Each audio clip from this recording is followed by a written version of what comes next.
to the Wild Wisdom Podcast with Dr. Patricia Mills. I'm Dr. Patricia. This podcast is for people who want to transform their health, restore their hormones, and reconnect to their body's natural wisdom.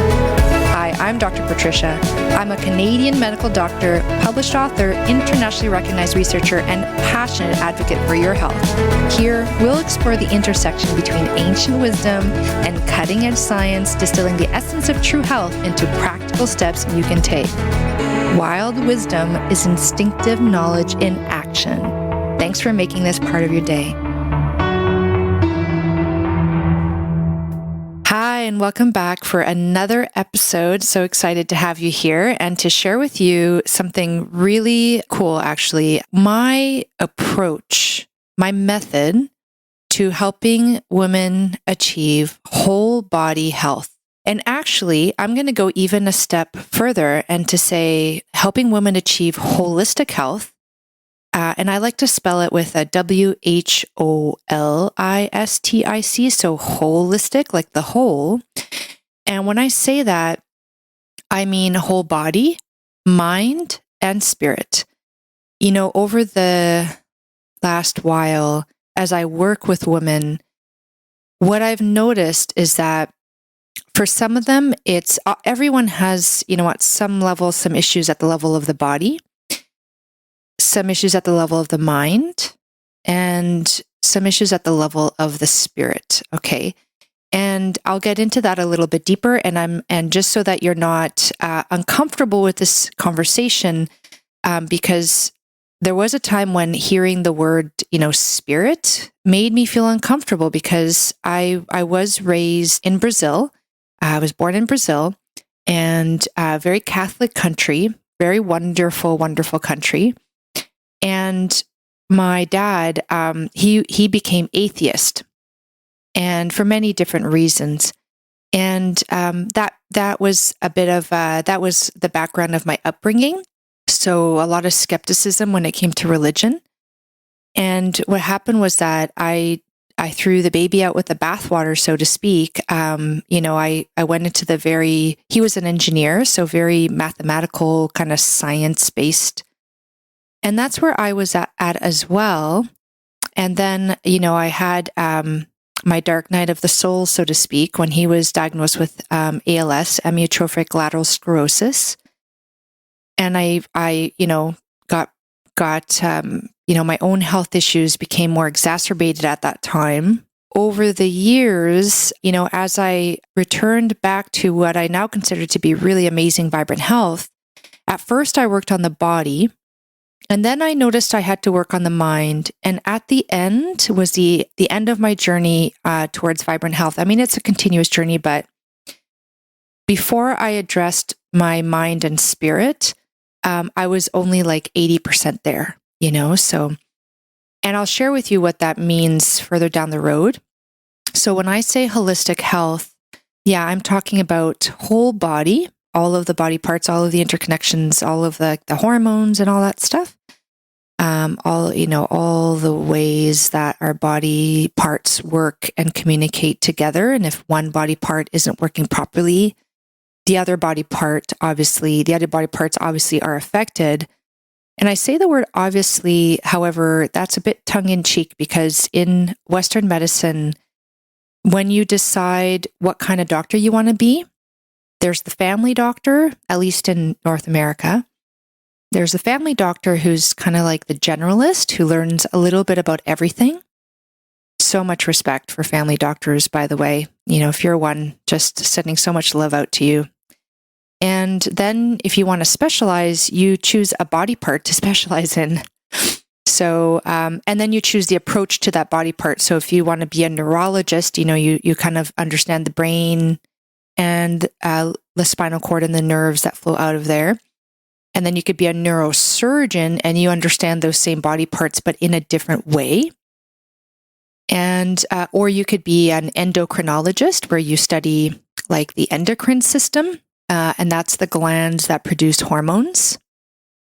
And you could be a gastroenterologist where you study the gut, all of the organs in the digestive system, like the liver, the pancreas, the gallbladder, And, I don't know where this division came from or where it originated from, because in the past, like if you go back far enough, doctors needed to know about all of that because, for example, we now know that the gut is an endocrine gland. It produces hormones. We also know that what happens in the gut affects the thyroid, and what happens in the thyroid affects the ovaries, and what happens in the thyroid and the ovaries affect the brain. And what happens in the brain, in turn, affects the ovaries and the adrenal glands, and so on and so forth. And I could keep going on with that. But so when people experience problems with their health, they go to a regular, like a Western trained medical doctor. There is a possibility, and it's a pretty high one, unfortunately, that there will be a focus on the body part that's speaking the loudest and is the most obviously affected, right? So, for example, if you have diabetes, then the focus is on the pancreas, because the pancreas is what makes the insulin, and insulin becomes dysregulated as a hormone dysregulated in diabetes. The most obvious dysregulation in diabetes is the hormone insulin. Or if you're having problems with fertility, then they start to focus on the ovaries, right? And now, they're starting to understand that they have to focus on the thyroid too. And people who are really like very expert fertility specialists will also focus on the gut, but that is like not pretty far and few between. When I had, for example, problems with fertility and I went to a fertility clinic for my first child, what was interesting is that there was actually no conversation about my thyroid or my gut health. And now I know that those are just totally, totally connected. And a lot of my fertility issues actually had to do with my whole body health being affected, not just my ovaries, right? So for me, whole body health is a necessary approach to maintaining health and reversing disease. And additionally, with a focus on the mind and the spirit, and I'll get into why that's important, okay? And what I would like to say is that when I was, when we are trained in medical school, we are trained to try to create order out of chaos, so to speak. So if I'm like learning about a very complex topic, we always try to arrange it or organize it in some way. So for example, if I'm trying to learn all of the treatment strategies for a condition, and someone asked me like, what are the treatment options for this condition? Rather than just like spewing out a list of treatment options, it was very like, high level. If you were like, okay, well, you can categorize them into non-medications, medications, and surgical, right?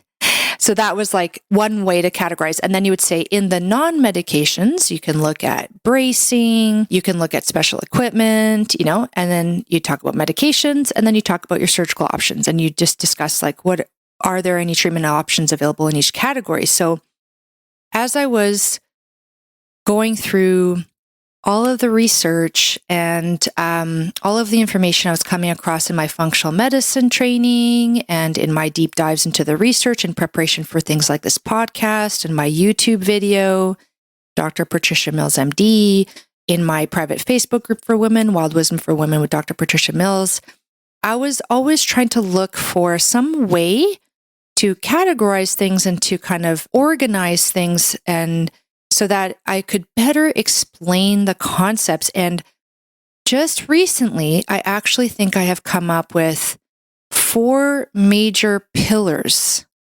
within which most things can be slotted into in terms of, and it could be, you can consider it either from like the root causes of disease or the paths that you have to take towards whole body health, okay? Because for every problem, you need the solution, right? So you identifying the problem and the solution, it's like the duality, the polarity, the polar of the conversation, right? So I'm going to give you my 4 categories, my 4 pillars, all right? And then I'm going to go through each pillar so that I can help you understand why I chose these, it's a general kind of 4 general pillars, 4 general categories, 4 general paths that you have to take towards whole health. And there's like the obvious things, and then you get like deeper and finer detail. Okay, but today I'm going to focus on the big picture first. The 4 major pillars of the 4 major root causes of disease, or the 4 pathways that have to be taken in order to achieve whole body health are: number 1, the stress response. Okay. Number 2, sugar hormones. Number 3, gut health. And number 4, toxins tolerance. Now think to yourself, were any of these a surprise, or did anything kind of, go, aha, yes, this definitely makes sense to me. Okay.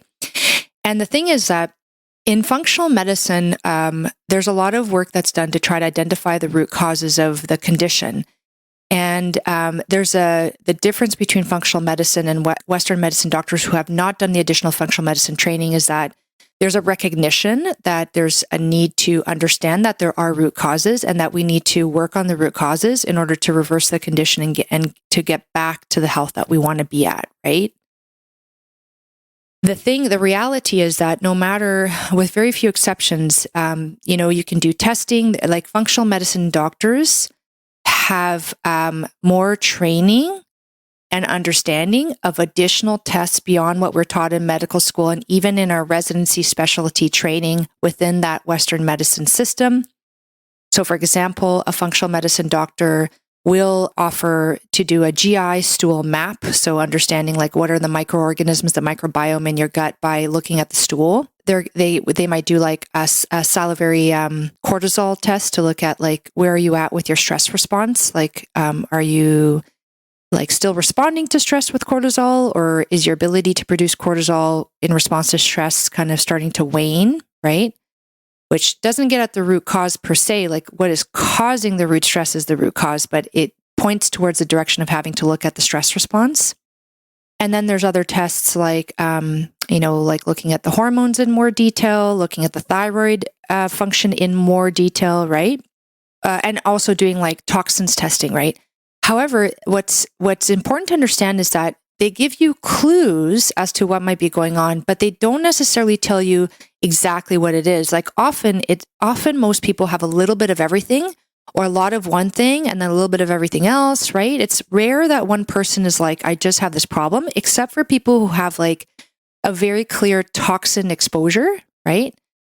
Or let's say there are some individuals I meet who are like really healthy people. They have like really good eating practices. They do detoxification practices. So they've got good gut health, good toxins tolerance. They eat well, so they don't have problems with the sugar hormones. However, they still haven't worked on the mind, spirit aspect. And so they have a massive stress response issue. So in those people, it can be very clear that their problem is residing within the stress response realm. And that's where you really have to dial in. So you don't necessarily have to go down the road of like gut health and sugar hormones and toxins tolerance, right?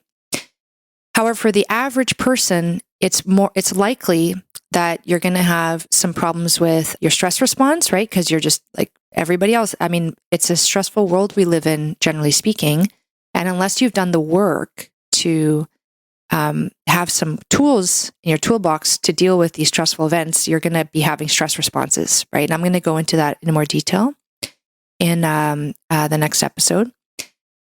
And chances are, if you're eating the standard American diet, you're eating what you were told to eat by the government and your doctor. Chances are you have a problem with your sugar hormones. Okay, I'm sorry to say this. It's true.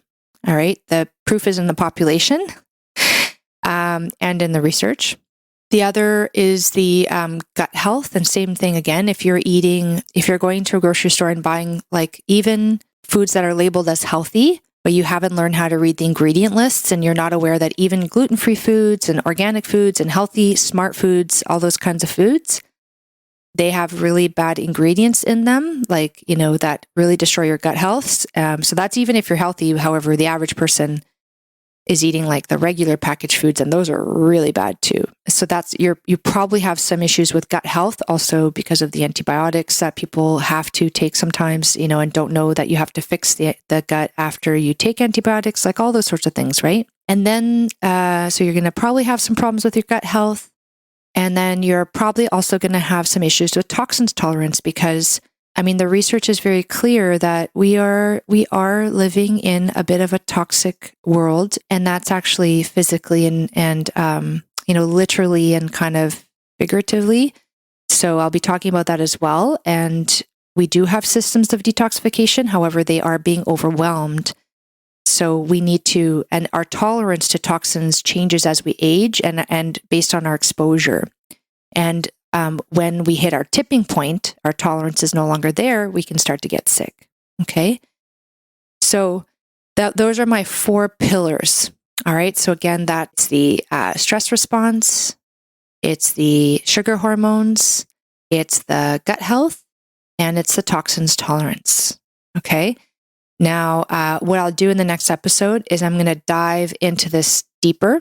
I wanted to introduce this topic because I find that when you have a better grasp on the knowledge and you can kind of see everything all at once, because I don't know if you probably would agree with me that when you're listening to like a podcast or social media or on YouTube or, talking to a friend, there's so much information out there, you can get so overwhelmed, right? And when people are trying to explain, like, this is why your hormones are imbalanced, and this is why you're experiencing these symptoms, and this is why you're not feeling your best, this is why you have brain fog and belly bloat, you're not aging well, your menopause is terrible, it's too early, it's like suffering, and having problems with your fertility, and people are trying to explain it to you. If you don't take a big step back and take a look at the bigger picture, it can be super overwhelming, right? So we're taking a big step back and we're putting everything into 4 buckets, okay? The 4 root causes. And then what we want to do too is link those to the solutions. Because again, I will never give you a problem without giving you a solution. And the thing is, you would say, well, which one should I work on? And my answer is you kind of have to work on all of them, and ideally kind of at the same time, And the cool thing is that because the body is interconnected, the solutions are interconnected. Oftentimes when you work on your stress response, that helps heal the gut. Because when you're stressed out, the brain sends a message to the gut and you get a leaky gut. Right? Actually, that's been shown that any sort of kind of stress, injury or stress on the brain causes the gut to get more leaky. Intestinal permeability goes up. And then same thing with the toxins tolerance. If you have problems with toxins in your body, your hormones are going to be off, your gut health is going to be off, and your stress response will be off because toxins get in the way of bodily functions. When your gut health is off, then your hormones are off as well.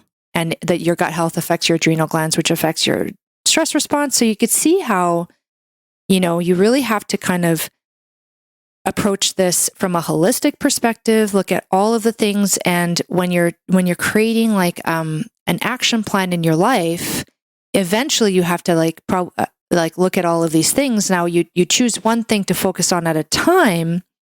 However, I find that some people, for example, they just focus on nutrition, or they'll just focus on like the mindset, or they'll just focus on getting rid of toxins, or they'll just focus on like hormone balancing. However, you have to understand that will get you so far. You will feel better by virtue of just focusing on something, right? Of course you will get better. Will you go all the way? Like, will you get the maximum health possible with that approach? No, you get the maximum health possible. And when I say maximum health possible, I'm not talking about like becoming a superwoman. I'm talking about stepping into your birthright. It's the health that you were born to have. It's not like superwoman health. It's just natural, holistic health, right? All of the body systems working in harmony, all communicating with each other, all like your hormones balanced, your gut, your digestion just strong and powerful and able to like break down your foods and absorb them in. Your brain just sharp and clear and focused, you'd be able to fall asleep and stay asleep, right? All of those things really depend on your ability to like work on all of these 4 pillars. All right. And it's your birthright. You deserve it, basically.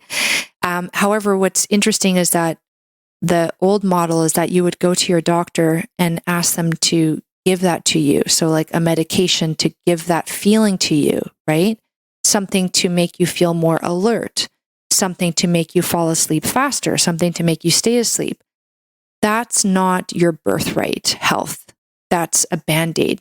And sometimes you need Band-Aids. I've said that before. Sometimes you do need Band-Aids because if you're so exhausted and tired and low energy that you can't even do actions towards your holistic health, your whole body health, then of course you need something to get you up and going, right?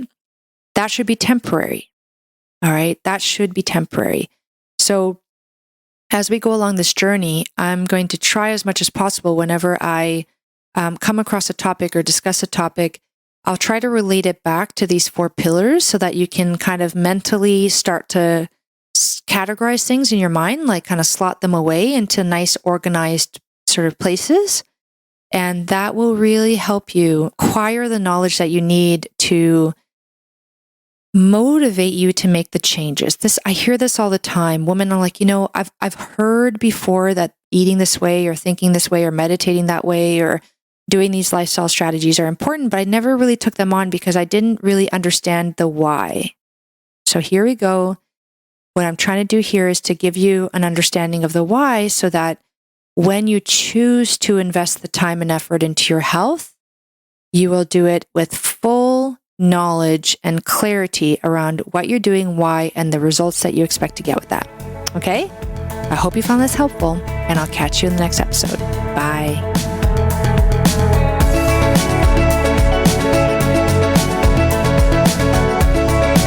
Thank you for taking the time to listen to this podcast, Wild Wisdom with Dr. Patricia Mills. If you like this podcast, please take the time to like and subscribe, and please feel free to leave any comments and look below for the contact information if you want to connect with me directly. Thank you, and I hope you have a wonderful day, evening, or night. Hi everyone, I hope you enjoyed this episode. Just a reminder, this podcast is for educational purposes only. This podcast is not a substitute for a professional care doctor or other qualified medical professional. This podcast is provided with the understanding that it does not constitute medical or other professional advice or services. If you are looking for help in your journey, it is important that you seek out a qualified health practitioner. If you would like to work with Dr. Patricia for her expert health transformation guidance, please email her at info@drpatriciamills.com to book a discovery call. You can also find Dr. Patricia on Instagram at Dr. Patricia Mills and Facebook at Wild Wisdom for Women with Dr. Patricia Mills, MD. For access to all of Dr. Patricia's educational videos and more amazing perks, consider becoming a Patreon member. Links are in the description of this episode. It is important to have an expert in your corner that can help you make the changes you crave, especially when it comes to your health.